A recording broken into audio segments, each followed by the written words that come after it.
Hello everyone, welcome to Market Update. Last week we have seen two big central banks making decision, and also the biggest news for that week, non-farm payroll. Starting by Reserve Bank of Australia, they hold the rate again. They said they need to assess the hike process and its impact on the economy, since their inflation went from 7% to 6%. Yes, it is double or three times the target of the central bank. And also we have seen the Bank of England never surprised the market, and they hike again for the 14th time in a row, driving the interest rate to the highest level in 15 years, which is around 5.25%.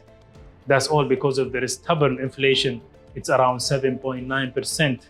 Yes, it's 4 times the target of the central bank. We have seen the non-farm payroll giving a mixed data. They revised the previous read, and also the new read is below than expected. But the most important, the employment rate went from 3.6 to 3.5. This is a good read. That's why we have seen the DXY going down and the gold went up to 1944 level. This week, the most important data will be starting on Tuesday with the China trade balance, which is always on a positive side. This time we'll see a read above 70 billion. That's why we'll be focusing with the exports. We need a better read on that one. But in the same day, we'll find the US trade balance, which is always in a negative, and that's one will get negative 65 billion.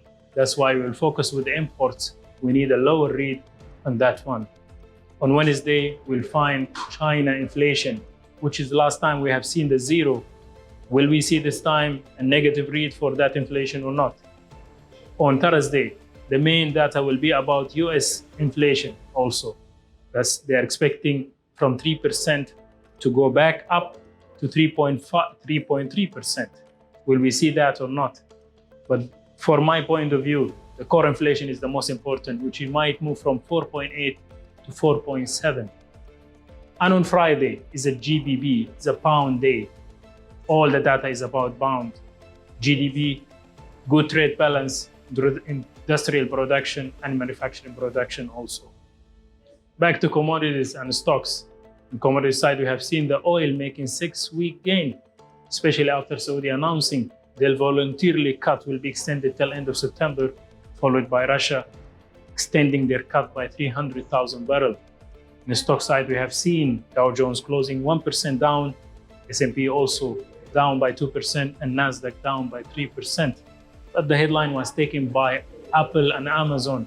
Apple and open gap down, and Amazon open gap up. The Amazon opened with 10% gain after better than expected earnings.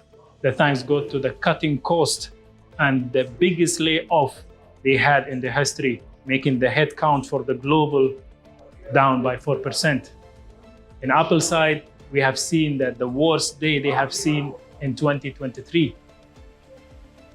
All because of the lower sales expected even in September, making that quarter, the fourth quarter in a row for that company, lower sales.